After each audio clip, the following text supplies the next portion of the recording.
తెలియపరుస్తూ ఈరోజు మరి దేవుని సన్నిధికి కూడి వచ్చిన నా సహోదరులైన మీ అందరికీ, అలాగే ఆయా ప్రాంతాల్లో ఉండి దేవుని యొక్క వాక్యాన్ని వింటూ బలపరచబడుతూ మమ్మల్ని ప్రోత్సహిస్తున్న ప్రతి ఒక్కరికి తాడిపూరు క్రీస్తు నుంచి హృదయపూర్వక వందనాలు తెలియపరుస్తూ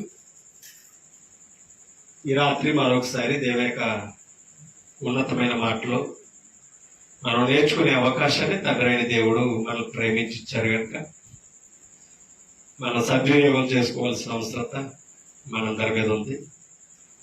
మనం నేర్చుకునే ప్రతి మాటను, వినే ప్రతి మాటను కూడా గ్రహించుకుంటూ ఆత్మీయంగా బలపడడానికి తండ్రైన దేవుడు సంఘము ద్వారా మనకిచ్చిన గొప్ప భాగ్యం ఇది.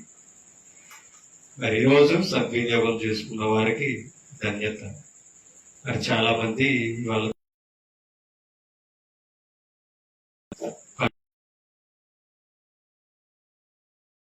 తెలుసు, కానీ దేవుని గురించి కొన్ని త్యాగాలు చేయడం ద్వారానే మనం దేవుని దగ్గర ఆశీర్వాదాలు పొందగలం. మనం ప్రార్థన చేసుకుని వాక్యంలోనికి వెళ్తాం. ప్రార్థన. సకల ఆశీర్వాదాలకు కారణభూతుడైన తండ్రి, మీ నామమును బట్టి లెక్కలేని స్తోత్రాలు స్తుతులు తెలియజేస్తూ మరొకసారి సంఘముగా మేము కూడి మిమ్మల్ని స్తుతించి మహిమపరచడానికి మాకిచ్చిన గొప్ప వాక్యానికి స్తోత్రాలు.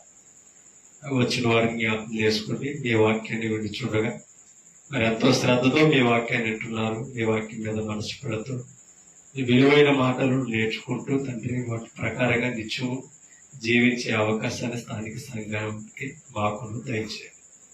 రాని వారిని జ్ఞాపకం చేసుకోండి, మీ సన్నిధానానికి నడిపించండి.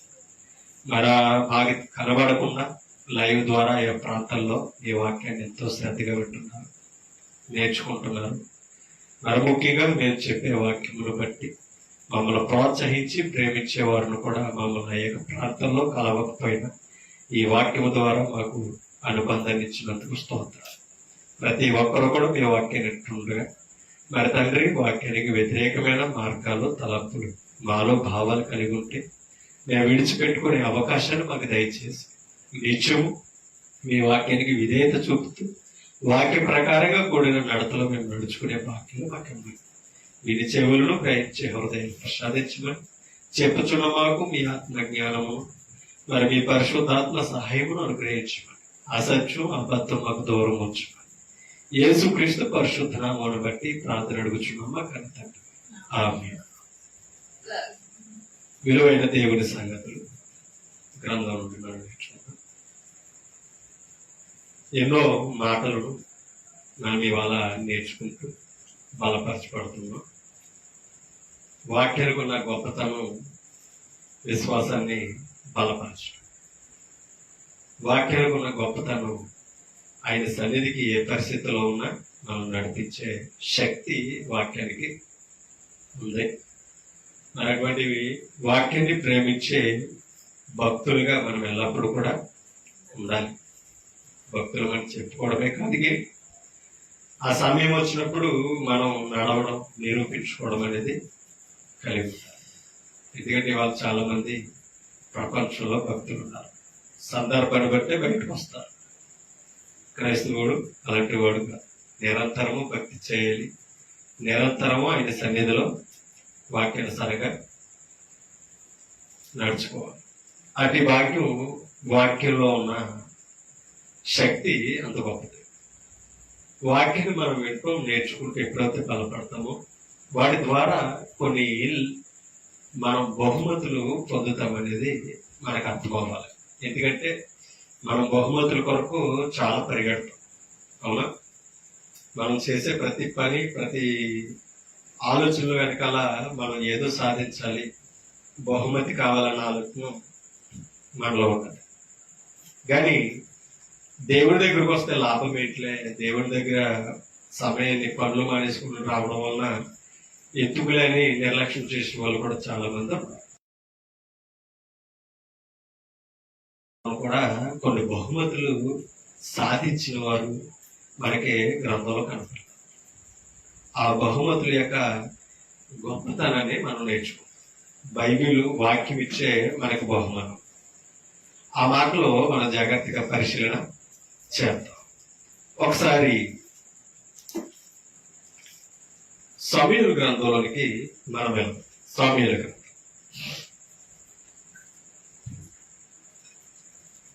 మొదటి సమూయేలు 17వ అధ్యాయం. మొదటి సమూయేలు గ్రంథం 17వ అధ్యాయంలోనికి మనం వెళ్ళినట్లయితే 26వ వచనంలో ఒక మాట మనకి కనపడుతుంది. 17వ అధ్యాయం 26వ వచనం మనం చదువుతాం. దావీదు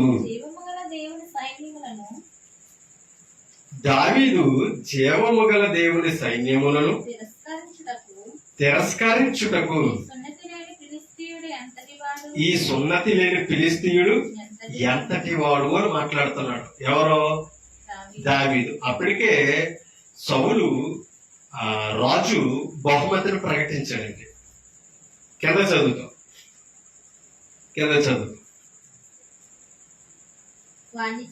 చూడండి, ఈ సున్నతి లేని ఫిలిష్తీయుడు ఎంతటి వాడు, వాణ్ణి చంపి ఇశ్రాయేలీయులలో నుండి ఈ నింద తొలగించిన వానికి బహుమతి, చూడండి, బహుమతి ఏమని తన యొద్ద నిలిచిన వారిని అడిగాడట. ఎవరో? దావీదు. ఈ సున్నతి లేని ఫిలిష్తీయుడిని చంపితే బహుమతి ఏంటి అని దావీదు అడుగుతున్నాడు. ఒక మాట మనం చదువుతాం పైకి.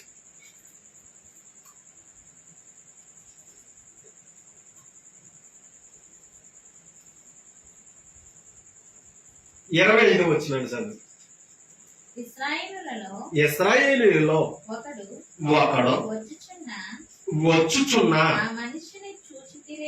ఆ మనుషుని చూచితిరే, నిజముగా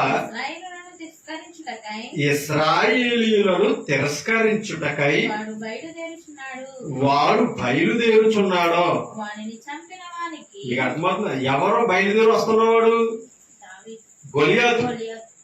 ఇశ్రాయేల్ని తిరస్కరిస్తున్నది ఎవరో? గొలియాతు. వానిని చంపిన వానికి రాజు బహుగా ఐశ్వర్యము కలుగజేసి తన కుమార్తెనిచ్చి పెళ్లి చేసి వారి తండ్రి ఇంటి వారిని ఇశ్రాయేలీయులలో స్వతంత్రులుగా చెయ్యుననగా. అర్థమవుతుందా? రాజు ప్రకటించిన ప్రకటన. ఎందుకంటే ఇశ్రాయేలును తిరస్కరిస్తున్నాడు. ఎవరో? సున్నతి లేని ఫిలిష్తీయుడు. అందుకని ఈ నిజంగా గొలియాతుని చంపితే, ఇశ్రాయేలు తిరస్కరిస్తున్న వాడిని సున్నతి లేని ఫిలిష్తీయుని చంపితే బహుమానం ప్రకటించాడట. ఎందుకంటే సామాన్యుడేం కాదు. ఎవరో? గొలియాతు సామాన్యుడేం కాదు. అటువంటి గొలియాతుని చంపడానికి ఇశ్రాయేలీలు, ఆఖరికి సౌలు కూడా భయపడుతుంటే ఇప్పుడు ఆ వాడిని హతమార్చడం కొరకు, చంపడం కొరకు బహుమతులు ప్రకటించాడట. ఎవరో? సౌలు. ప్రకటిస్తే ఇప్పుడు 26వ వచనంలో అంటున్నాడు ఏమని? దావీదు జీవము గల దేవుని సైన్యమును తిరస్కరించుటకు ఈ సున్నతి లేని ఫిలిష్తీయుడు. దావీదు అంటున్న మాట ఇది. జీవము గల దేవుని సైన్యమును ఇశ్రాయేలుని తిరస్కరించడానికి వీడంతటి వాడు అని దావీదు మాట్లాడతాడు. పైన సౌలు ఏమన్నాడు? ఇశ్రాయేలులో చూడండి, ఒకడు వచ్చుచున్న ఆ మనుషుని చూచితిరే, నిజముగా ఇశ్రాయేలీయులను తిరస్కరించుటకై వాడు బయలుదేరి వచ్చుతున్నాడో. వాడిని చంపిన వానికి రాజు బహుగా ఐశ్వర్యము కలగజేసి. అర్థమవుతుంది? ఎందుకంటే రాజు బహుమానం ఇచ్చాడంటే సామాన్యంగా ఉంటుంది. బహుమానము కలగజేసి తన కుమార్తెనిచ్చి పెళ్లి చేసి అల్లుడిగా కూడా చేసుకుంటాడట. ఎందుకని? ఎంతో సామాన్యమైనదేమి కాదు. ఎందుకంటే భారమైనది, కష్టమైనప్పుడే బహుమతి కూడా ప్రకటన ఉంటుంది. అవునా? అందుకే బహుమతిని ప్రకటించాడట. ఎవరో? పెళ్లి చేసి వారి తండ్రి ఇంటి వారిని ఇశ్రాయేలీయులలో స్వతంత్రులుగా చేయుదుననగా. ఇప్పుడు దావీదు మాట్లాడుతున్నాడు. దావీదు జీవమగల దేవుని సైన్యమును తిరస్కరించుటకు ఈ సున్నతి లేని ఫిలిష్తీయుడు ఎంతటి వాడు, వారిని చంపి ఇశ్రాయేలీయులలో నుండి ఈ నింద తొలగించిన వానికి బహుమతి ఏమని తన యొద్ద నిలిచిన వారిని అడగా. అంటే సౌలు ప్రకటించాడు. అది ఎవరికి తెలీదు? దావీదుకి తెలియదు. ఎందుకని? ఆ సైన్యంలో చేరిన వాడు కాదు. ఎందుకే ఆ సైన్యములో అప్పుడు అన్నలకే రొట్టెలను పట్టుకుని వచ్చాడు. అవునా? అయితే ఇశ్రాయేలుని తిరస్కరిస్తున్న వాడు ఒకడున్నాడు. ఇశ్రాయేలుని తిరస్కరిస్తున్న వాడేమో ఉన్నత దేహముతో చాలా బలంతో ఉంటే సైన్యం అంతా పరిగెత్తుకుపోతుంది. అప్పుడు అడుగుతున్నాడు అనమాట, అసలు ఏం జరిగిందనేసి. పై వచనంలో ఉంటాయండి అవన్నీ. అప్పుడు ఒకవేళ నిజంగా ఆ ఫిలిష్తీయుని చంపితే బహుమతి ఏంటి అని అడిగితే ఇప్పుడు చెప్తున్నాడు చూడండి. జనులు వాడిని చంపిన వానికి ఇట్లిట్లు చేయబడునని. అది అంటే ఇప్పుడు మనం చదివిందంతా జరుగుతుందని చెప్పాడు. అయితే ఆ బహుమానం గొప్పదే, అవునా? ఎందుకని? ధనాన్ని ఇస్తానంట. అవునా? బహుమతి సామాన్యమైనదే కాదు, కావలసినంత ధనాన్ని ఇస్తానంట. తన కుమార్తెనిచ్చి పెళ్లి చేస్తానన్నాడు. ఆ ఇంటి వారు ఎవరైతే ఉన్నారో వాళ్ళందరూ కూడా రాజ్యంలో ఎలా ఉండొచ్చట? స్వతంత్రులుగా ఉండొచ్చట. అంత స్వేచ్ఛని, అంత ఘనతని రాజు ప్రకటన చేసి, కానీ దాన్ని జయించే ధైర్యం ఆ సైన్యంలో ఎవరికి? కారణం ఏంటంటే అక్కడ ఒకటి కనపడుతుంది అంట మనకి.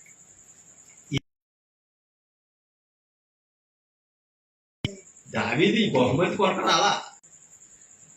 ఇశ్రాయేలు దేవుణ్ణి, జీవము గల దేవుని సున్నతిని అతి కోపం వచ్చింది. అవునా? ఒక మాట మనం చదువుతాం చూడండి, 28వ వచనం. అతడు వారితో మాట్లాడినది అతని పెద్ద అన్నయ్యకు ఎలియాబునకు వినపడగా ఎలియాబునకు దావీదు మీద కోపం వచ్చి అతనితో, నీవెక్కడికెందుకు వచ్చితివి అరణ్యములోని ఎవరి వశము చేసేది ప్రశ్న. నువ్వు వచ్చావు, గొర్రెమైపోతానని అడుగుతున్నాడు అన్నాడు. ఎందుకని? అతనుకున్న ధైర్యం, అతనుకున్న హృదయం. జడిసే మనసు కాదండి, దానికి ప్రాణాలనే తెగించి. అర్థమవుతుందా? మరి దేవుని రాజ్యాన్ని అప్పగిస్తే ఇంకెంత గొప్పగా కాస్తాడు. అది అక్కడ దావీదు మీద దేవునికి కనబడిన మనసు. ఒకసారి 29వ వచనం చదువుతాం. అందుకు దావీదు, నేనేమి చేసింది? మాట మాత్రము పలికితేనని చెప్పాడట ఎలియాబుతో. అతని యొద్ద నుండి తొలగి తిరిగి మరి ఒకని ఆ ప్రకారమే అడిగాడట. ఎవరో? దావీదు. ఒకసారి 32వ వచనం చదువుతాం.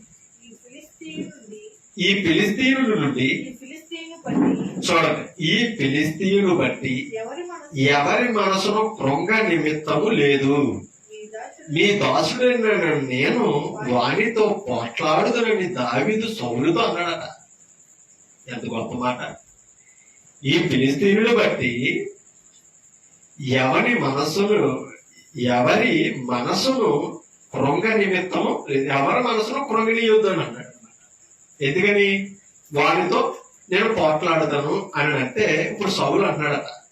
33వ వచనం. సౌలు ఈ ఫిలిష్తీయుని ఎదుర్కొని వారితో పోట్లాడుటకు నీకు బలము చాలదు. నిజమే కదా మరి. వారితో పోట్లాడడానికి నీకు బలము చాలదు అని అన్నాడు. కారణం ఏంటంటే అంత యుద్ధ నేర్పని అనుభవం కలిగి అంత ఉన్నతం నేను జయించాలంటే జయించేవాడికి ఏం కావాలి?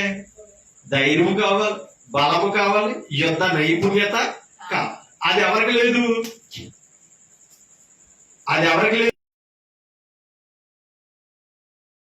మీకు అర్థమవుతుందా? యుద్ధ నేర్పడతాను లేదు, ధైర్యం ఉంది.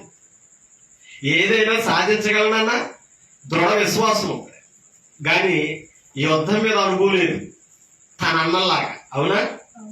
అందుకనే ఆ మాట అన్నాడు సౌలు, ఏమని? పోట్లాడుటకు నీకు బలము చాలదు, నీకు బాలుడకు, వాడు బాల్యము నుండి యుద్ధ భాష్యము చూడండి, యుద్ధాభ్యాసము చేసిన వాడని దావీదుతో అన్నాడట. నువ్వు ఈ అనుభవం లేదు, నువ్వు చిన్నవాడివి, నీకు బలం చాలదు, వాడు చిన్నతనం నుంచి యుద్ధాభ్యాసంలో ఉన్నవాడు అని సౌలు దావీదుకి జ్ఞాపకం చేస్తున్నప్పుడు దావీదు అన్నాడు 34 వచ్చి. అందుకు దావీదు సౌలు తిట్లేను, నీ దాసుడునైన నేను నా తండ్రి యొక్క గొర్రెలను కాయచుండగా సింహమును ఎలుగుబంటును వచ్చి మందల నుండి ఒక గొర్రె పిల్లను ఎత్తుకుని పోవచ్చుండగా నేను దానిని తరిమి చంపి దాని నోట నుండి ఆ గొర్రెను విడిపించి తిని. దావీదు జరిగిన సన్నివేశాన్ని జ్ఞాపకం చేస్తాడు. ఎవరికే? సౌలు రాజుకి. అవునా? కొన్ని దేవుడు సౌలు ఏనాడో చూసాడంటే చూడలేదు. ఎవరికి తెలుసు? దావీదుకి దేవునికి తెలుసు.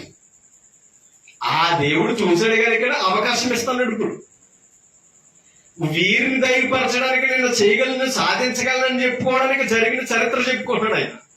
కింద చదువు.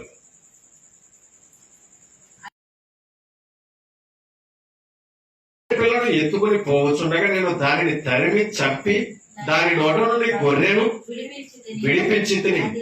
అది నా మీదకి రాగా దాని గడ్డము పట్టుకుని దానిని కొట్టి చంపి తిని. మీ దాసుడునైన నేను ఆ సింహమును ఎలుగుబట్టిని చంపి తినే. ఆ మాట చూడండి, సింహమును ఎలుగుబట్టిని చంపి తినే. జీవము గల దేవుని సైన్యమును తిరస్కరించిన ఈ సున్నతి లేని ఫిలిష్తీయుడు వాటిలో ఒక దాని వలె యగుననియు. మీకు అర్థమవుతుందా? ఏమా, నా తండ్రి నాకు అప్పగించిన మందుల నుంచి గొర్రె పిల్ల అట్టుకుపోతుంటేనే వదలలేదు అట్లు, మళ్ళా క్రూరమైన బాబు. అవునా? అసలు ఈ సైన్యాన్ని తిరస్కరిస్తున్నాడు అంటే అర్థం ఏంటి? ఇశ్రాయేల్ రాజ్యాన్ని తిరస్కరిస్తున్నాడు. ఎవరో ఒక అన్యుడు, ఫిలిష్తీయుడు. అవునా? అటువంటి జీవము గల దేవుని తిరస్కరించిన వీడి చేతుల నుండి నన్ను విడిపించడా? అర్థమవుతుందా? జీవము గల దేవుని చేతిలో ఆ జీవము గల దేవుని సైన్యాన్ని తిరస్కరిస్తున్నాడు కదా, వాని మీదగా నేను వెళ్తే ఈ క్రూరమైన వాటి నుంచి తప్పించిన దేవుడు వీడి నుంచి తప్పించడా? ఆ ధైర్యం చూడండి. ఉన్న వాళ్ళందరూనేమో గొలియాతు బలాన్ని చూస్తున్నారు. అవునా? దావీదు గొలియాతు బలహీనతను చూస్తున్నాడు. ఏమంటున్నాడు? సున్నతి లేని ఫిలిష్తీయుడు, దేవునికి చెందనవాడు. అవునా? దేవుని బలం మీద ఆదరణ పడనవాడు, దేవుని జనం. అర్థమవుతుందా? సున్నతి పొందిన వాడు ఎవరో? దేవుని జనం, దేవుని బలాన్ని ఎరిగినవాడు. ఇక సున్నతి పొందినవాడు దేవుని మీద ఆధారపడేవాడు. మరి సున్నతి లేని ఫిలిష్తీయుడు విగ్రహం మీద ఆధారపడినవాడు చెప్పాలంటే. అవునా? మరి వాడికే భయపడుతుంటే జీవము గల దేవుణ్ణి ఎరిగిన వాడు భయపడడం ఏంటి? అది దావీదు మనసు. అందుకనే వాటినే నేను చంపాను, వాటి ముందు ఈ ఫిలిష్తీయుడు నాకేమి లెక్క కాదు. క్రూరమైనవని నేను చూడలేదు. నేను చూసింది గొర్రె పట్టుకుపోతుంది నా తండ్రి మందలో నుంచి, దాన్ని నేను ఎలాగైనా రక్షించాను. ఇప్పుడు నాకున్న మాస ఏంటంటే దేవుని జనాన్ని తిరస్కరిస్తున్నాడో, దూషిస్తున్నాడో, వీడి చేతిలో నుంచి కూడా నన్ను ఏం చేయగలడు? అంతేకాదు, ఆ సింహమును అప్పగించినట్టు, ఎలుగుబంటిని అప్పగించినట్టు వీడు కూడా నాకు అప్పగిస్తాడు. ధైర్యం అదండి. ఎందుకే జనాన్ని అడిగాడు, వాడిని చంపితే బహుమతి ఏంటని. అంతేనా? వాడిని చంపితే బహుమతి ఏంటని జనాన్ని అడిగాడు. ఒక్క మాట మనం అర్థం చేసుకో. సౌలు దగ్గరికి వచ్చినప్పుడు బహుమతి మేమిస్తామని అడగల మళ్ళా. అవునా? కానీ అది అడగల, అవకాశాన్ని చూసుకున్నాడు. అవకాశం పొందడానికి కూడా నీకు అర్హత లేదంటే తన నైపుణ్యతలో జరిగినది చెప్తాడు. ఎవరో దావీదు. దేవుడు కృపను బట్టి దేవుని మీద ఆనుకున్నాడు కనుక గొలియాతును అప్పగించాడు. కారణం ఏంటంటే దావీదు నమ్మేది దేవుని మనసు, దేవుని మీద ఆనుకు. కాబట్టి ఏం చేయగలిగాడు? సైన్యమంతా పక్కన ఉన్న ఒక్కడు వెళ్ళి జయించగలిగాడు. మరలా అంతేకాదు, తన మంద కాపరిలో నేర్చుకున్నా నీకు యుద్ధ నేర్పడతానో లేదు, బలం లేదు అన్నాడు. కానీ బలవంతుని ఎలా కొట్టగలడో జ్ఞానం ఉంది. ఏంటది? ఒడిశలతో కొట్టాడు. తన విద్య తనకు ఉపయోగపడ్డది. అంతేకాదు, దైవ ప్రజలను కూడా రక్షించడానికి మార్గం లేదు. ఎప్పుడు కూడానండి దేవుని మీద దేవుని ప్రజలు ఆనుకోవాలి. మనకి పరిస్థితులు ఎన్ని వచ్చినా దాన్నే విశ్వాసం అంటారు. కొన్ని మనం జయించినప్పుడు మనం జయించాలి.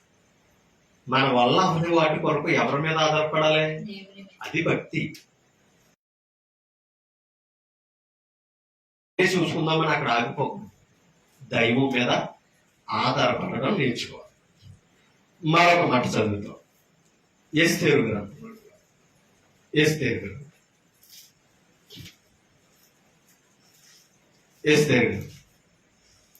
6వ అధ్యాయం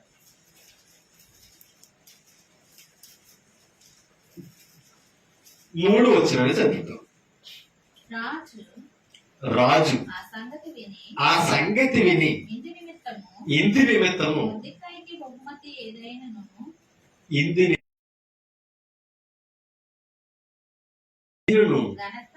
ఘనత ఏదైనను చేయబడిన అని అడుగగా రాజు సేవకుడు అతనికి ఏమీ చెయ్యబడలేదని ప్రత్యుత్తరమిచ్చిరి. అప్పుడు ఆవరణములో ఎవరు ఉన్నారని రాజు చెప్పెను. అప్పటికి హామాను తాను చేయించిన ఉరుకొయ్యి మీద మొర్దెకైని ఉరితీయింప సెలవిమ్మని రాజుతో మనవ చేయటకే రాజనగరం యొక్క ఆవరణములోనికి వచ్చి ఉన్నాడట. కింద చదువుతాం. రాజసేవకులు ఏలినవాడ చిత్తగించు హామాను ఆవరణములో నిలిచి ఉన్నాడని రాజుతో చెప్పగా రాజు అతని రాణీయుడని సెలవిచ్చినందున హామాను లోపలికి వచ్చాను. రాజు గణపరచిన నపేక్షించు వానికి ఏమి చెయ్యవలనని రాజు అతను అడుగగా, అంటే అప్పటికే మొర్దెకై ఆమాను అనుకున్నాడట. అయితే ఆమాను చేసిన కుట్ర అప్పటికే రాజుకి కూడా తెలిసింది. అందుకనే మొర్దెకైకి ఏమైనా బహుమతం పొందాడా, మన తరపున ఏమన్నా స్వీకరించడా అని అంటే లేదు అని అంటాడు. అసలే ఆమాను ఏం చెప్తే రాజు అంటున్నాడట ఆ మాటలో ఏమని,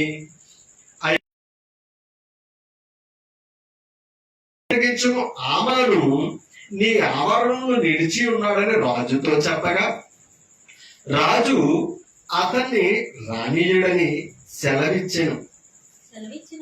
సెలవిచ్చినందున ఆమాను లోపలికి వచ్చాడు. ఆ రోజు రాజు గణపరచనపేక్షించువానికి ఏమి చేయవలనని రాజు అతను అడిగాడట. లోపలికి వచ్చిన ఆమానుతో అడుగుతున్నాడట. ఎందుకు తెలుసా? ఆ ఘనత నాకే ఇస్తాడని ఆమాను అనుకుని ఏమి చెయ్యాలని అడిగాడు రాజు. హామాను నన్ను గాక మరి ఎవరిని రాజు గణపరణ అపేక్షించునని తనలో తాను అనుకున్నాడట. నేను ఎవరిని గణపరచాలి, ఎలా గణపరిచేవాడిని, ఏం చేయాలని అడిగాడట రాజు ఆమాను. ఎంతగా ఎవరిని గణపరచాలనుకున్నాడు రాజు? మొర్దెకై. ఇప్పుడు ఎలా గణపరచాలి, గణపరచడంలో ఏం చేయాలని ఆమాన్ని అడుగుతుంటే నన్ను తప్ప ఎవరిని గణపరచడానికి ఎందుకని యామన్ రాజు చేతికి నువ్వు ఇప్పుడు తనని ఎలా గణపరచాలని అనుకున్నాడు. ఇప్పుడు రాజుతో చెప్తున్నాడు అనమాట. రాజుతో ఇట్లా నేను రాజు గణపరచన అపేక్షించు వానికి చెయ్యదగినదేమనగా రాజు ధరించుకును రాజవస్త్రములను, రాజు ఎక్కువ గుర్రమును, రాజు తన మీద ఉంచుకును రాజకిరీటమును ఒకడో తీసుకుని రాగా గనులైన రాజు యొక్క అధిపతులలో ఒకడో ఆ వస్త్రములను ఆ గుర్రమును పట్టుకుని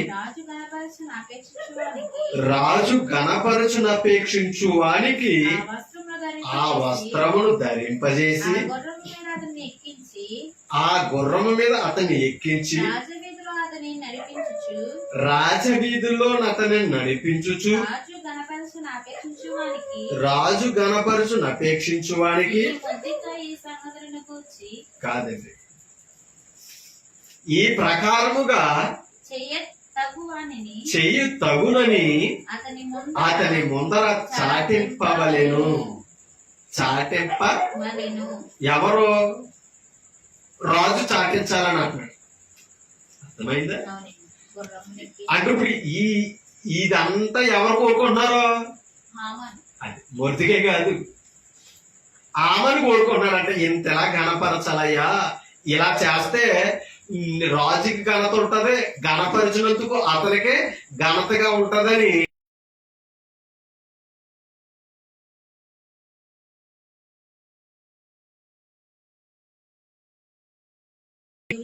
ఇచ్చాడట.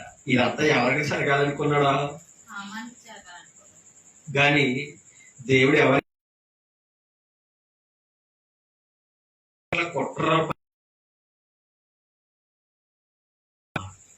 వారు ఉన్న ఉపవాసం, వారు చేసిన ప్రార్థన ఇప్పుడు కూడా అండి కష్టంలో గాని నేర్చుకో. కాబట్టి ఇప్పుడు రాజు ఇచ్చిన బహుమానము మొదటిగా సామాన్యమైనదేమి. రాజుకి రేటు పెట్టుకుని రాజగుర్రం మీద తిరిగి ఊరేగడం అంటే సామాన్యమైన విషయమేమి. ఆ ఘనత దేవుని పట్ల ఉన్న కాబట్టి ఆ బహుమానాన్ని వారికి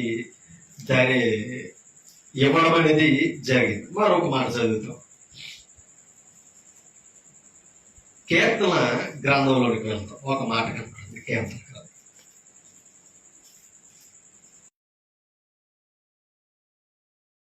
క్షమించు, సామెతలు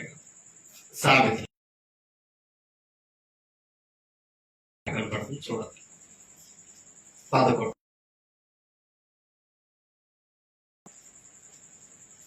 18 వచ్చినట్టు చదువుతాం. 11 వచ్చి 18 వచ్చి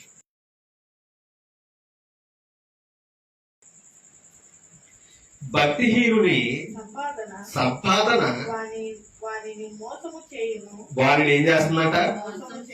భక్తిహీనుని సంపాదన వారిని మోసము చేయును, నీతిని విత్తువాడు శాశ్వతమైన బహుమానము. ఎవరైతే నీతిని విత్తుతారో వారు శాశ్వతమైన బహుమానం పొందుతారు. ఇది జ్ఞానీయుల సొలొమోను చెప్తున్న మాట. కానీ ధనాన్ని నమ్మిన భక్తిహీనుడు సంపాదన మోసంతో కూడింది. వాళ్ళు ఏం చేయొచ్చట? ధనం మోసం చేయొచ్చు. కానీ నీతిని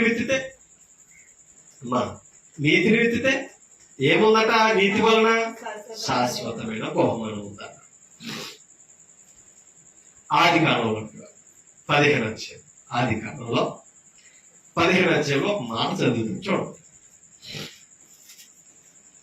ఆది కాండము 15 అధ్యాయం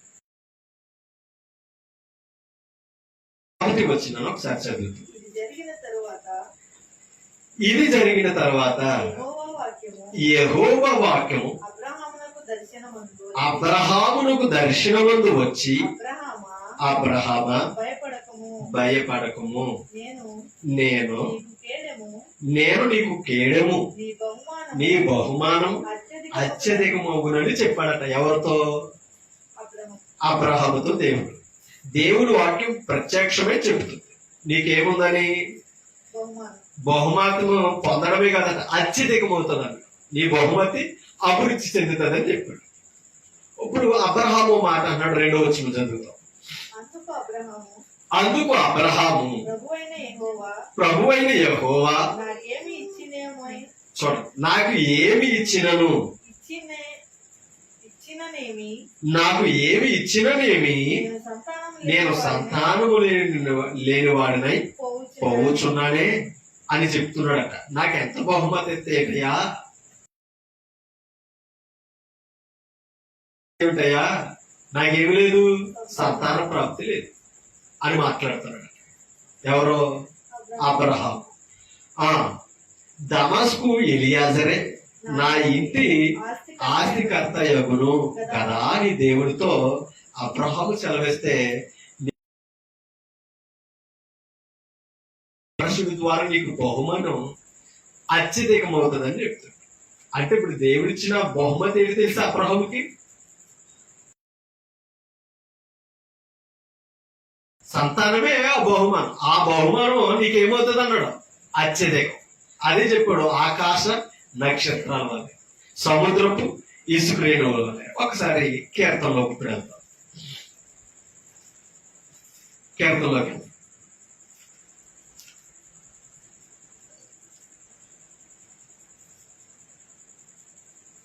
127వ కీర్తన.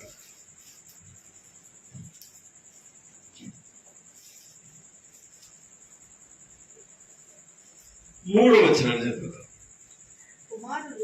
కుమారులు యెహోవా అనుగ్రహించు స్వాస్థ్యము గర్భఫలము ఎవరిచ్చిన బహుమానం అంట? దేవుడిచ్చిన బహుమానం ఏంటి? గర్భఫలం. అంటే ఇవాళ గర్భఫలం పొందిన వారందరూ ఎవరు బహుమతి పొందారు? గర్భఫలం అనేది దేవుడిచ్చిన బహుమానం అంట. ఇప్పుడు ఈ బహుమానం ఎవరికి ఇస్తానని చెప్పాడు? అబ్రహాముకి. అవునా? అబ్రహాము అదే అన్నాడు, నువ్వేమిస్తే ఏటయ్యా, నాకు సంతానం లేదన్నాడు. కానీ నీ బహుమతిని ఏమవుతుంది అన్నాడు? అత్యధికం అవుతుంది అని చెప్పాడు. ఒక మాట చదువుతూ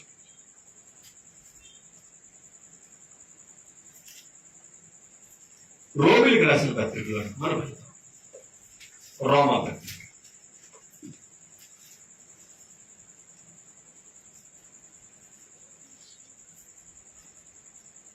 రోమిలికి రాసిన పత్రిక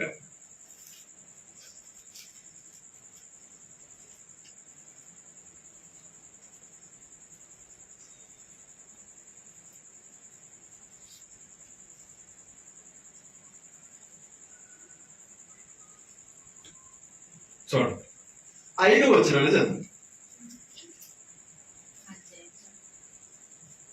5వ అధ్యాయం వచ్చిన అన్నదా? 5వ అధ్యాయం తీసారా? మొదటి వచనాన్ని చదువుతాం. 5వ అధ్యాయం. కాబట్టి విశ్వాస మూలమున మనము నీతిమంతులుగా తీర్చబడి, అంటే ఇప్పుడు నీతిమంతులుగా ఎలా తీర్చబడుతున్నామట? విశ్వాసము ద్వారా. ఒకసారి పై వచనంలో 4వ అధ్యాయంలోనికి మనం వెళ్తాం. 19వ వచనాన్ని చదువుతాం. మరియు అతడు విశ్వాసమునందు బలహీనుడు కాక రమారమి 100 వయసు గలవాడయ్యుండి అప్పటికి తన శరీరము మృతతుల్యమైనట్టును సారా గర్భమును మృతతల్మైనట్టును ఆలోచించెను. గాని ఎవరో దేవుడు ప్రమాణం చేసిన, నీకు సంతానం కలుగుతుందని ప్రమాణం చేసినప్పుడట అబ్రహాము ఎలా ఉన్నాడట? 100 వాడు. తన శరీరం మృతతుల్యమైంది, సారా శరీరము మృతతుల్యమైంది. ఆలోచించను కానీ అవిశ్వాసము వలన చూడండి దేవుని వాగ్దానం దేవుని వాగ్దానములను గూర్చి సందేశించలేదట. ఎవరో అబ్రహాముకి దేవుడు ప్రమాణం చేసినప్పుడు ఏం కలగలేదట? సందేహం సందేహం కలిగితే ఏంటి? అవిశ్వాసం. ఓకేనా? అంటే ఇప్పుడు అవిశ్వాసం ఉంటే ఏం కలుగుతుందట? సందేహం. ఆ సందేహం కలగకుండా అతను విశ్వాసాన్ని కోల్పోలేదట. ఎవరో అబ్రహాము అబ్రహాం దేవుడు ప్రమాణం చేశాడంటే జరుగుతుందని నమ్మాడు. ఒకసారి 18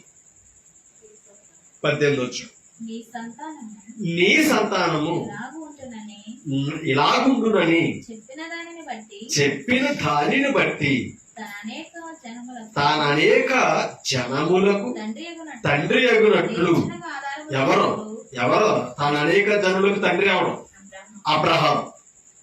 ఇది అపొస్తలుడైన పౌలు ఇశ్రాయేలు సంతతికి జ్ఞాపకం చేస్తున్నాడు.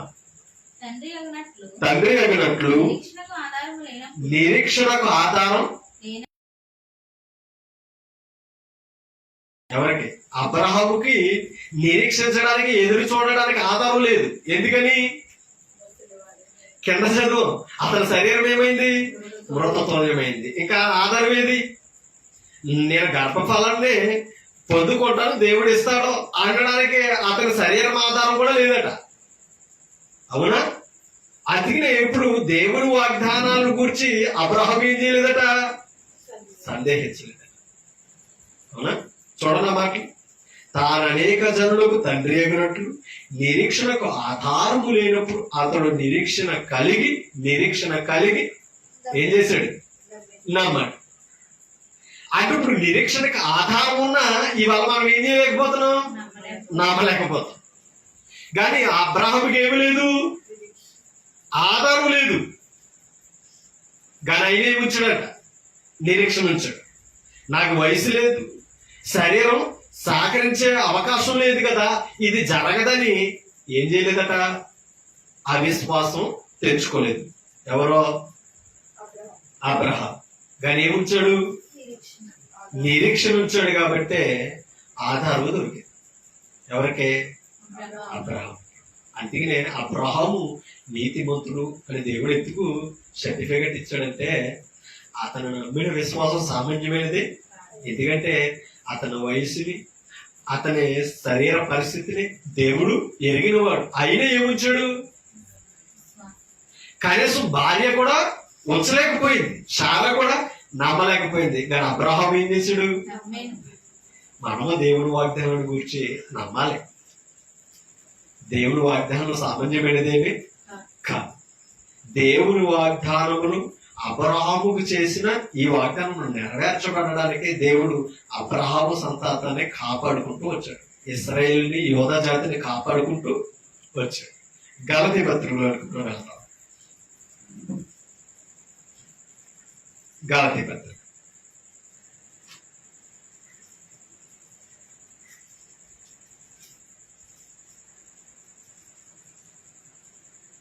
చూడండి, 4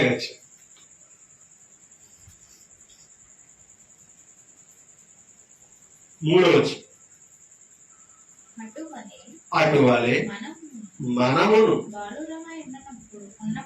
బాలురమై ఉన్నప్పుడు లోక సంబంధమైన మూలపాఠములకు లోబడి దాసులమై యుంటిమి అని చెప్తాడు. ఎవరో అపొస్తలుడైన పౌలు గలతీ సంఘంలో ఉన్న యూదులు ఇశ్రాయేలుతో మాట్లాడు. ఇప్పుడు చదువుతున్న 4 అయితే కాలము పరిపూర్ణమైనప్పుడు దేవుడు తన కుమారుని పంపాడు. దేవుడు తన కుమారుని లోకానికి పంపించాడు. ఆయన స్త్రీ యందు పుట్టి ఎవరికి? దేవునికి మనమేమవ్వాలని? దత్తపుత్రులము కావాలని ధర్మశాస్త్రములకు లోబడిన వాడయ్యాడట. ఎవరో? యేసుక్రీస్తు. అంటే ఒక మాట ఇందాక మనం కీర్తనలో చదువు, గర్భఫలము దేవుడిచ్చు బహుమానం. ఇప్పుడు ఈ బహుమానం మనకిచ్చిన బహుమానం. అవునా? అబ్రహాముకి ఇచ్చిన బహుమానం కూడా మనం చూసాం, ఇస్సాకు. ఆ ఇస్సాకుల నుంచే ఇప్పుడు ఇశ్రాయేలు సంతానం వచ్చింది, అబ్రహాములో నుంచి, దేవుడు చేసిన వాగ్దానంలో నుంచి. ఇప్పుడు దానిని బట్టి మనం ఆలోచిస్తే మనకిచ్చిన గర్భఫలాలేమో మనకు బహుమానం, కానీ లోకానికి ఇచ్చిన బహుమానం ఏది తెలుసా? ఏమా, లోకానికి ఇచ్చిన బహుమానం ఏంటి తెలుసా? మరియకి ఇచ్చిన గర్భఫలం. అవునా? మరియకి ఇచ్చిన గర్భఫలం బహుమానం. ఎందుకు తెలుసా? ఆ మరియ గర్భము నుంచి వస్తున్నది ఎవరు? యేసుక్రీస్తు. దేవునికి వారసులుగా తీర్చగలిగిన యేసుక్రీస్తు ఈ లోకానికి లోక రక్షకుడు వస్తాడు. మనం అర్థం చేసుకోవాలి. ఈయన ద్వారా మనం అందరము ఎవరికి కుమారులు అవుతున్నాం, ఎవరికి కుమార్తెలు అవుతున్నాం? దేవునికి. ఒకసారి రోమిలకు రాసిన పత్రికలోనికి మళ్ళా వెళ్తాం.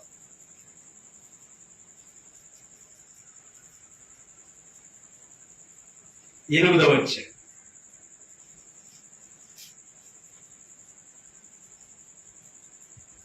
పదిహేడు వచ్చిన మనము పిల్లలమైతే వారసులము అనగా దేవుని ఎలా అయ్యాం? మనం దేవుని పిల్లలమైతే ఏమయ్యామట? ఎలాగా? 15 వచనం చదువుతాం. అనగా మరలా భయపడుటకు మీరు దాస్యపు ఆత్మను పొందలేదు, కానీ దత్తపుత్రాత్మను పొందితిరి. దత్తపుత్రాత్మ అన్న అక్కడ చూడండి, పుట్టంకిలో కింద లేక స్వీకృత పుత్రాత్మ అంటే అర్థం ఏంటి తెలుసా? క్రీస్తు ద్వారా మనం స్వీకరించుకున్న ఆత్మ, అది పరిశుద్ధ ఆత్మ. అర్థమవుతుందా? పరిశుద్ధాత్మను మనకి ఏం చేశాడట? ఆయన స్వీకరించాడట. ఎందుకని? ఎందుకని ఇచ్చాడట ఆ పరిశుద్ధాత్మని? మనము దేవునికి ఏమవ్వాలి? దత్తపుత్రులు అవ్వాలి, దేవుని వారసులు అవ్వాలి. కాబట్టి పరిశుద్ధాత్మను మనకి ఇచ్చాడు. ఈ పరిశుద్ధాత్మను పొందుకుంటేనే మనం ఏమవుతున్నాం చెప్పాలి? వారసులము అవుతున్నాం. ఎవరికి? దేవునికి వారసులం అవుతున్నాం. ఇదేంటి? పరిశుద్ధాత్మను పొందుకుంటే దేవుని వారసులం ఎలా అవుతాం? యేసుక్రీస్తు ద్వారా కదా. అంటే ఒకసారి అపోస్తుల కార్యంలోనికి మనం వెళ్తాం. అపోస్తుల కార్యంలోనికి 2వ అధ్యాయం 38వ వచనం. పేతురు, మీరు అంటే ఇశ్రాయేలుతో చెప్తారు, మీరు మారు మనసు పొంది పాప క్షమాపణ నిమిత్తము ప్రతివాడు యేసుక్రీస్తు నామమున, ఎవరి నామమున బాప్తిస్మం పొందాలి? యేసుక్రీస్తు నామమున బాప్తిస్మము పొందుడి. అప్పుడు మీరు ఎప్పుడు ఎవరినైనా ఒప్పుకుంటే, క్రీస్తును ఒప్పుకొని మనం పాప క్షమాపణ పొందుతుంటే ఎవరిని పొందుకుంటున్నామంట? అంటే ఇప్పుడు క్రీస్తును ఒప్పుకోకపోతే ఎవరిని పొందలేం? పరిశుద్ధాత్మని పొందలేం. అంటే ఇప్పుడు పరిశుద్ధాత్మని దేవుడు ఎలా అనుగ్రహించాడో తెలుసా? యేసుక్రీస్తు ద్వారా. అంటే క్రీస్తును ఒప్పుకొని మనం బాప్తిస్మం పొందుతుంటే ఆ క్రీస్తు నామం మనకి అనుగ్రహింపబడిన వరం ఏది తెలుసా? పరిశుద్ధాత్మ. ఇప్పుడు ఈ పరిశుద్ధాత్ముడు మనల్ని ఏం చేస్తున్నాడు తెలుసా? దత్తపుత్రులు చేస్తారు. ఎవరికి? దేవునికి దత్తపుత్రులు అవుతున్నాం. ఎవరి ద్వారా? పరిశుద్ధాత్ముడి ద్వారా. అది ఇప్పుడు పరిశుద్ధాత్ముడి ద్వారా మనం దత్తపుత్రులు అవ్వాలంటే ఇప్పుడు పరిశుద్ధాత్ముడు మనం ఎప్పుడు స్వీకరిస్తున్నాం? బాప్తిస్మం. క్రీస్తును ఒప్పుకుంటుంటే, క్రీస్తు నామంలో బాప్తిస్మం పొందుతుంటే పరిశుద్ధాత్మను మనం పొందుకుంటాం. పరిశుద్ధాత్ముడు రాకపోతే మనం పాప క్షమాపణ పొందిన వారము కాదు. పరిశుద్ధాత్మను పొందకుండా దేవుడికి మనం ఏమవ్వాలి? వారసులం కాదు. అదే చెప్పాడు రోమిలకు రాసిన పత్రికలో. ఏమని? ఇప్పుడంటే 15 వచనం చదువుకో.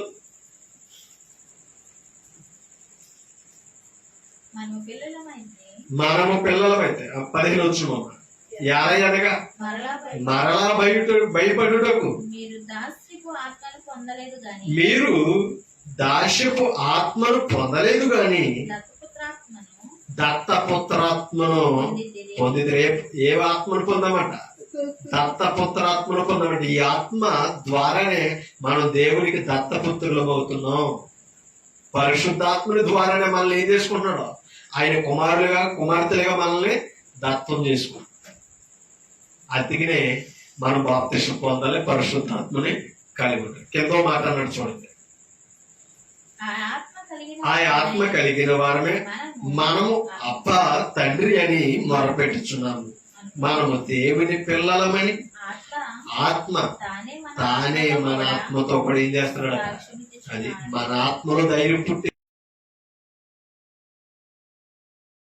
ఆయనే మన ఆత్మకు సాక్షాట. ఎవరి పిల్లలమని? దేవుని పిల్లలమని మనకి సాక్ష్యం ఇచ్చేవాడు ఎవరట? మనం పొందుకున్న పరిశుద్ధాత్మ. అర్థమవుతుందా? అంటే పరిశుద్ధాత్మను మనం ఎందుకు పొందాలి తెలుసా? మనం దేవుని పిల్లలుగా స్వీకరించబడడానికి. పరిశుద్ధాత్మని మనం అందుకనే పొందాలి. పరిశుద్ధాత్మ లేకపోతే దేవుని పిల్లలుగా స్వీకరించబడే అవకాశం లేదు. ఇప్పుడు పరిశుద్ధాత్ముడు ఎప్పుడు మనలోకి వస్తాడంటే క్రీస్తు నామాన్ని ఒప్పుకుంటే. క్రీస్తు నామాన్ని ఒప్పుకుంటేనే మనలోకి వస్తాడు. ఎందుకని? క్రీస్తు నామాన్ని ఎందుకు ఒప్పుకోవాలి? క్రీస్తు నామాన్ని ఒప్పుకుంటేనే మనకేముంది? పాప క్షమాపణ ఉంది. అంటే క్రీస్తును ఒప్పుకోకుండా ఎవరికి పాప క్షమాపణ కలగదు. పాప క్షమాపణ పొందకపోతే పరిశుద్ధాత్మను పొందుకునే అవకాశం ఎవరికే లేదు. పరిశుద్ధాత్మను పొందుకుంటేనే మనమేమవుతున్నాం? చూడండి, ఇప్పుడు చదవండి 17. మనము పిల్లలమైతే ఎలా అయ్యాం? పరిశుద్ధాత్మను పొందుకొని. మనము పిల్లలమైతే వారసులం అనగా దేవుని వారసులం. అంటే ఈ బాప్తిసం ద్వారా పరిశుద్ధాత్మను పొందుకుంటుంటే పరలోకపు సొత్తుకి వారసులం అవుతున్నాం. అంటే పరలోకానికి వెళ్ళడానికి అర్హత కలిగి ఉన్నాం. లేకపోతే పరలోకానికి అర్హులు కాదు. పరలోకానికి అర్హులు కాదండి. మనం ఈ భూమి మీద ఉన్న వాటిని కలిగి ఉండడానికే అర్హులు. అంటే ఈ భూమిని అనుభవించడానికి మనల్ని ప్రేమించి సమస్తాన్ని అలా ఇచ్చాడో, ఈ రోజు పరలోకాన్ని పొందుకోవడానికి తన కుమారుడి ద్వారా ఇచ్చాడట. అందుకనే కుమారుడు దేవుడిచ్చే బహుమానం. ఆ బహుమానంలోనే తన కుమారుడని క్రీస్తుడు కూడా మనకి ఇచ్చాడు. నిజమైన బహుమానం ఎవరిలో ఉంది? యేసుక్రీస్తులోనే ఉంది. ఈయన లోకానికి అనుగ్రహింపబడిన కుమారుడు, లోకపుత్రుడు అనమాట. ఈయన ద్వారా మనం ఏమవుతున్నాం? దత్తపుత్రాత్మను పొందుకుంటున్నాం. దేవునికి కుమారుడిగా కుమార్తెలుగా స్వీకరించబడుతున్నాం. అదే అన్నాడు. ఒకసారి తీతు పత్రికలోనికి వెళదాం. తీతు పత్రికలో 3వ అధ్యాయం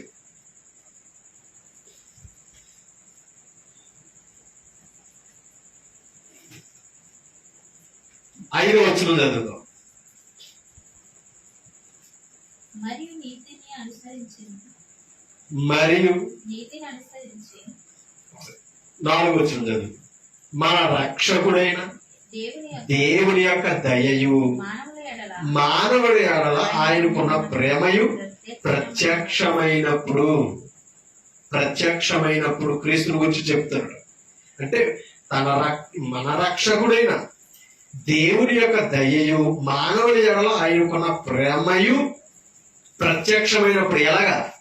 ఆయన దయ, ఆయన ప్రేమ ఎలా ప్రత్యక్షమైంది? క్రీస్తుగా. ఇప్పుడు చెప్తున్నాడు 5వ వచనంలో, మనము నీతిని అనుసరించి చేసిన క్రియల మూలముగా కాక తన కనికరము చొప్పుననే పునర్జన్మ సంబంధమైన స్నానము ద్వారాను పరిశుద్ధాత్మ మనకు నూతన స్వభావము కలుగు చేయడం ద్వారాను మనం రక్షించాడు. అర్థమైందా? మనల్ని ఎలా రక్షించాడట? మన క్రియలను బట్టి కాదట. తన కనికరము చొప్పుననే పునర్జన్మ సంబంధమైన పుట్టెంకులు ఇచ్చాడు. చూడండి, పునఃస్థితి స్థాపన సంబంధమైన. అంటే మరొక స్థితిలో మనం ఏం చేస్తున్నాం తెలుసా? రక్షించబడతాం. ఆ స్థితి అది, అంటే బాప్తిస్మము దొరుకుతున్న స్థితి ఇది. ఆ పునర్జన్మ సంబంధమైన స్నానము ద్వారాను పరిశుద్ధాత్మను ఎప్పుడు ఆ పునర్జన్మ స్నానము పొందుతుంటే, ఏంటి ఆ స్నానం? బాప్తిస్మము. మరొక జన్మము కొరకు మనం బాప్తిస్మం పొందుతున్నాం. ఏంటా? క్రొత్త జీవితం. ఆ క్రొత్త జీవితాన్ని పొందడానికి మనం స్నానం చేయాలట. అదే బాప్తిస్మం. మీకు చూపించాను కూడా హెబ్రీ పత్రికలో ఒక మాట. మీకు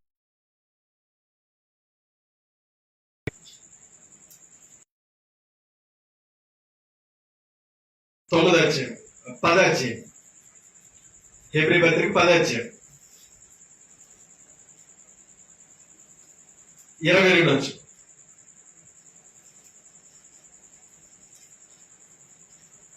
మనస్సాక్షికి కల్మషముతో ప్రోక్షింపబడిన హృదయములు గలవారమును నిర్మలమైన ఉదకముతో స్నానము చేసిన శరీరమును గలవారమునయ్యుండి. ఎలాగట? నిర్మలమైన ఉదకముతో స్నానము చేసిన శరీరములు గలవారమును అంటే ఆ పునర్జన్మను గురించి మాట్లాడతాడు. నిర్మలమైన ఉదకముతో స్నానము చేసిన వారం అవ్వాలంట. అంటే అర్థం ఏంటి? బాప్తిస్మము పొందిన వారం అవ్వాలి. ఆ క్రీస్తు నామంలో బాప్తిస్మం పొందిన వారే నిర్మలమైన ఉదకముతో కడగబడిన వారు. నిర్మలమైన ఉదకముతో స్నానం చేసిన శరీరములు గలవారమా దేవుని ముందు ప్రత్యక్షం అవ్వాలి. ఆ స్థితి ఎవరి ద్వారా దొరుకుతుందట? తన కుమారుడైన క్రీస్తుని బట్టి దొరుకుతుంది. ఇప్పుడు రండి తీతు పత్రిక.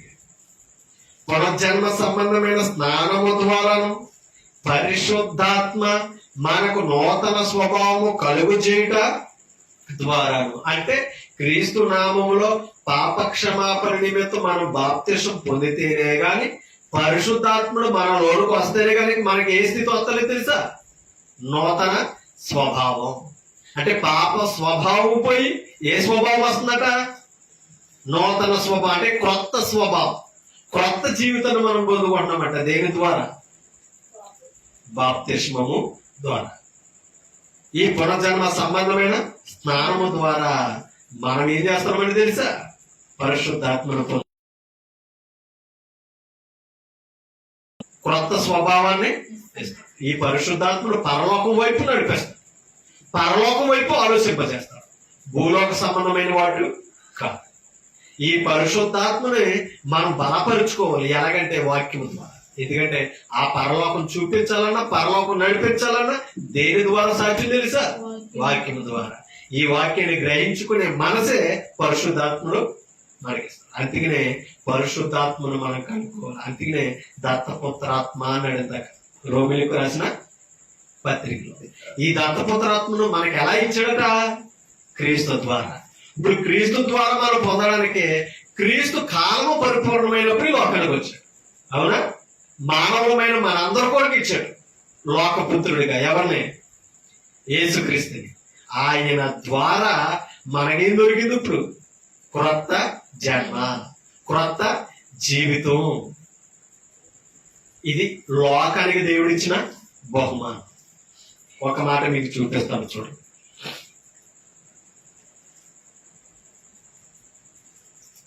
కొరింథీయులకు రాసిన మొదటి పత్రిక, కొరింథీయులకు రాసిన మొదటి పత్రికలో ఒక మాట కనబడుతుంది చూడండి.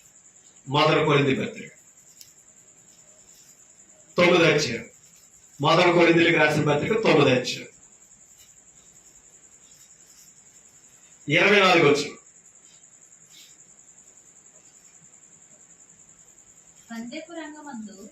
పందెపు రంగమందు పరిగెత్తు వారందరూ పరిగెత్తుదురు గాని ఒకరే బహుమానము పొందునని మీకు తెలియదా? అటువలే మీరు బహుమానము పొందినట్లుగా పరుగెత్తుడి. మరియు పందెమందు పోరాడు ప్రతివాడు అన్ని విషయముల యందు మితముగా ఉండును. కిరీటమును వాడు క్షయమగు కిరీటమును పొందుటకును ఎవరు? పందెంలో పరిగెత్తి అది లోకములో పందెములో పరిగెత్తువాడు కిరీటం ఉందట. ఏ కిరీటం అది? క్షయం అది అంటే శాశ్వతమైనది కాదు. భౌతికమైన కిరీటం కొరకు ఏం చేస్తున్నాడట? పందెము అక్షయమగు కిరీటమును పొందుటకును. ఏ కిరీటం అంటే ఇది? అక్షయమగు అంటే అర్థం ఏంటి? క్షయమయ్యేదేంటి, అక్షయమైనదేంటి? క్షయమగు కిరీటం అంటే నశించిపోయేది, కొద్ది కాలము ఉండేది, అవునా? మరి అక్షయమైనదంటే శాశ్వతమైనది, అవునా? నిత్యము ఉండేది. అంతేకాదు అక్షయం అనే దాంట్లో నశించిపోయేది లేదు. అంతేకాదు భౌతికమైనది కూడా కాదు. ఏది అక్షయమైనది అంటే పరలోక సంబంధమైనది, కనిపడనిది అనమాట. మానవ నేత్రాలకు కనపడనిది.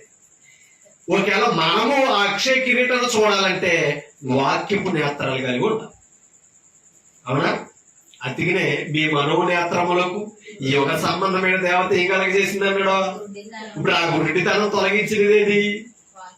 వాక్యం. ఎవరైనా? యేసుక్రీస్తు, అవునా? ఆ సువార్త వెళ్ళడమితే మన దాకా వస్తే మనకున్న గుడ్డితనాన్ని ఏం చేసింది? తొలగించింది కాబట్టి ఒక మాట అర్థం చేసుకుంది. అమ్మా వినండి, తొలగించింది కాబట్టి దేని వైపు చూస్తున్నాము ఇప్పుడు? దేవుని వైపు, దేవుని వాక్యం వైపు చూస్తున్నాం. ఆ నేత్రాలు తొలగనం చూపు దేని వైపు చూసాం? లోకం వైపు, పాపం వైపు చూసాం. మరి ఇవాళ వాక్యంతో ఎందుకు గడుపుతున్నాం? సంఘంలో కార్యాలు జరుగుతుంటే దేవుని వైపు ఎందుకు నడిచి వస్తున్నాం? మన నేత్రాలు ఏమైనాయి? వెలిగింపబడ్డాయి. అప్పుడు దాకా అంధకారంగా ఉన్నది కాబట్టి మన మనసు లోకం మీద ఉంది. ఇప్పుడు వాక్యము మన నేత్రాలు వెలిగించింది కనుక, మన కళ్ళు తెరవబడ్డాయి కనుక దైవ విషయాలను వెతుక్కుంటాం, అవునా? అంటే అర్థం అక్షయమైన. ఎప్పుడు? బాప్తిసం పొందినప్పుడు కానీ పందెములో ఉన్నాం. ఏ పందెము? అక్షయమైన. పడుకోవడానికి మన ఆత్మకిచ్చే బహుమతి కారకు మనం ఏం చేస్తున్నాం తెలుసా? ఇవాళ స్వార్థ పక్షంగా దేవునిలో పరిగెడతాం. అది చెప్తున్నాడు ఇక్కడ. మనకైతే చూడండి, మనమైతే అక్షయమగు కిరీటమును పొందుటకును మితముగా ఉన్నాము. కాబట్టి నేను చూడండి, కాబట్టి నేను గురి చూడని వారి వలె పరుగెత్తు వాడను. అంటే ఇప్పుడు వాక్యములు ఉన్నవాడు ఏం చూడాలంటే తెలుసా? గురి చూస్తూ పరిగెత్తాలి. గురి వద్దకు పరిగెత్తాలి. కింద చదువుతూ గురిని చూడని వాని వలె నేను పోట్లాడుట ఇచ్చిన తర్వాత నేనే భ్రష్టుడనైపోదునేమో అని నా శరీరమును నలగగొట్టి దానిని లోపరుచుకొనుచున్నాను ఈ బహుమతి కొరకు.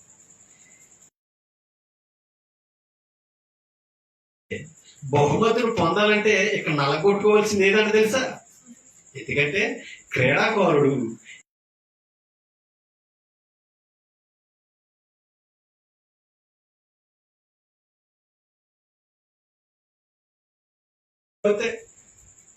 దేంట్లో? నైపుణ్యతలో, అవునా? ఇవాళ అక్షయమగు కిరీటం పొందాలంటే, ఆ గురి యొక్కకు పరిగెట్టాలంటే దేనిని నలగొట్టుకోవాలట? శరీరాన్ని నలగొట్టుకోవాలి. ఈ శరీరాన్ని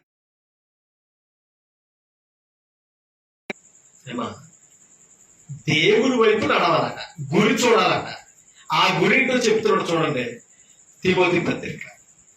ఆ గురింటో చెప్తున్నాడు చూడండి తిమోతి. పరిగెత్తాలట. ఒకసారి ఫిలిప్పీ పత్రికలోకి వెళ్దాం.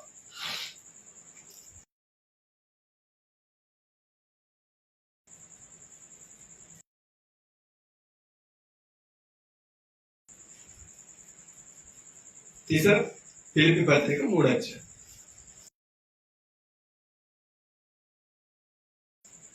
3వ అధ్యాయము ఒకసారి 14 వచ్చిన చదువుతాం.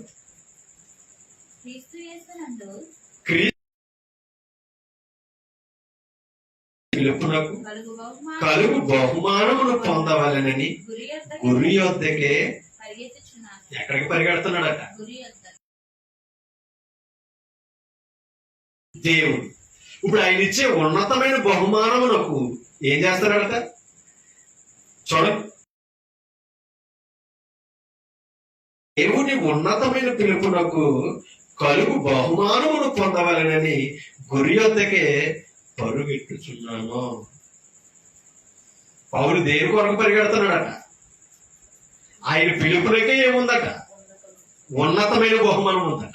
ఆ ఉన్నతమైన బహుమానం కొరకు ఇందాక అన్నాడు, క్రీస్తు యేసు యొక్క మంచి సైనికుని వలె నాతో కూడా శ్రమను అనుభవించుము అని చెప్తాడు. అంటే సైనికుడు ఎలాగైతే ఆ నైపుణ్యతలో శ్రమలు పడి గాయాలు పొందుతాడో, ఇప్పుడు తిమోతితో కూడా అదే చెప్పాడు పౌలు. ఏమని? మంచి సైనికుని వలె నాతో శ్రమలు నువ్వు అనుభవించు. ఇప్పుడు ఆ శ్రమ అనుభవం కొరకే ఎవరు పిలిచారట మనల్ని? దేవుడు. ఆ పిలుపుకి ఏముందట? ఆ పిలుపుకి ఏముందట? ఉన్నతమైన బహుమానం. ఆ బహుమానం కొరకు ఏం చేస్తున్నాడు ఈయన? గురి వద్దకే. చూడండి, దేవుని ఉన్నతమైన పిలుపునకు కలుగు బహుమానమును పొందవలెనని నేనేం చేస్తున్నాను అన్నాడు? గురి వద్దకే పరిగెత్తుచున్నాను కింద అన్నాడు. కాబట్టి మనలో సంపూర్ణమైన, చూడండి, కాబట్టి మనలో సంపూర్ణమైన కలిగి ఉందాం. అది క్రీస్తులోనికి వచ్చిన తర్వాత గురి వద్దకు పరిగెత్తు వారి వలె ఉండాలి. కింద ఇంకో మాట అన్నాడు, చూడండి, ఈ తాత్పర్యమే కలిగి ఉందాం. అప్పుడు దేనిని గూర్చేయను అది దేవుడు మీకు బయలుపరచును అని చెప్తున్నాడు. ఇప్పుడు చెప్తున్నాడు, చూడండి, ఆ గురి వద్దకు మంచి సైనికుల వలె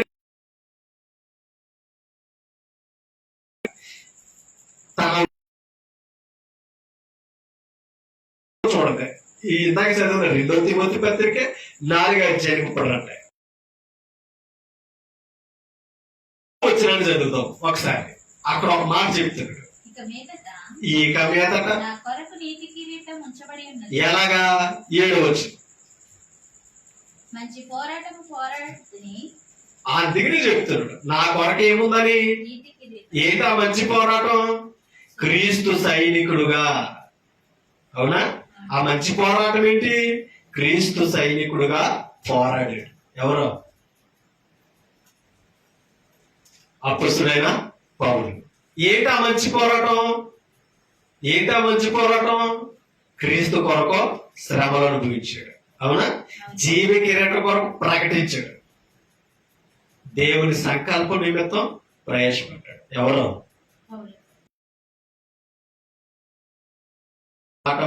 పోరాడి తిని నా పరుగు కడముట్టించి తిని ఏం చేసుకున్నాడట? ఏ విశ్వాసమును బట్టి పిలవబడ్డాడో ఆ విశ్వాసమును ఏం చేసుకున్నాడట? కాపాడుకున్నాడట. అర్థమేంటి తెలుసా? ఒకసారి తెలియక సంఘాన్ని హింసించి క్రైస్తవులు హింసించాడు. క్రీస్తువులో పిలవబడ్డాడు దమస్కు మార్గంలో. అవునా? క్రీస్తు విలువ తెలుసుకున్నాడు. అప్పుడు వేసిన అడుగు కడముట్టేదాకా విడవలేదు. ఎవరు? అపొస్తలుడైన పౌలు. ఎంతకే ఆయన పరిగెట్టినది దేని కొరకు? తన శ్రమ పడినది దేని కొరకు? కొలసీలకు రాసిన పత్రిక 1వ అధ్యాయం ముగింపులోకి వెళ్తారు. 24 వచ్చిన చదువుతాం, చూడండి. ఇప్పుడు నీ కొరకు చూడండి, ఇప్పుడు మీ కొరకు నేను అనుభవించుచున్న శ్రమలయందు ఎవరి కొరకు?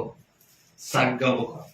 పరిశుద్ధులతో చెప్తాడు, మీ కొరకు నేను అనుభవించుచున్న శ్రమలయందు సంతోషించుచున్నాను.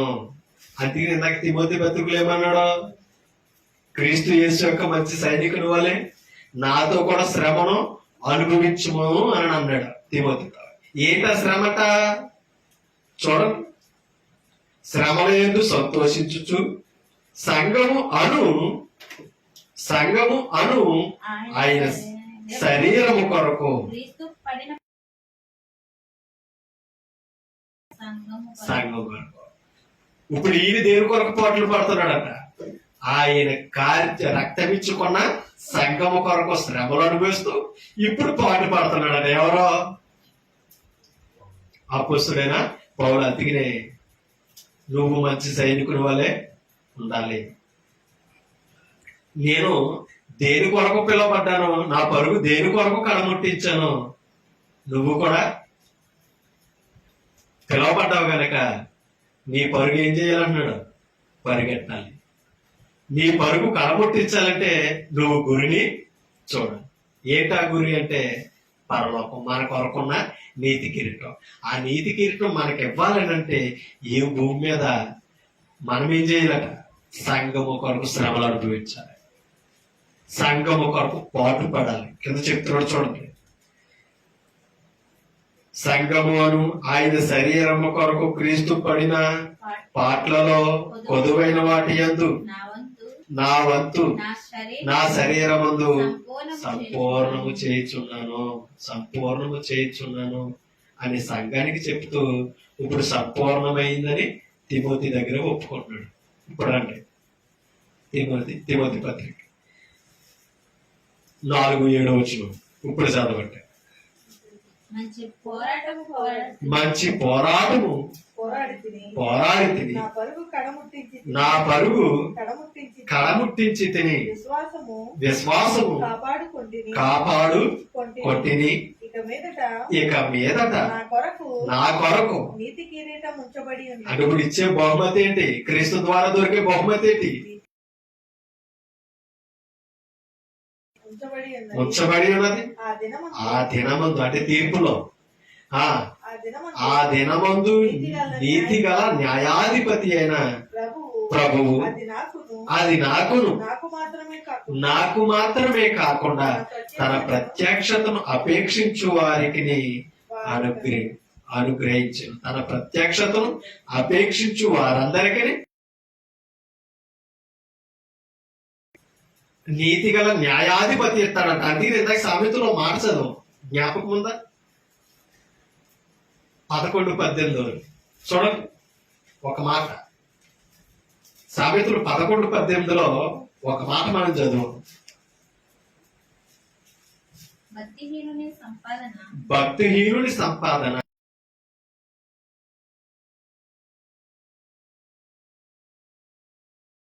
ఏం చేస్తున్నారు?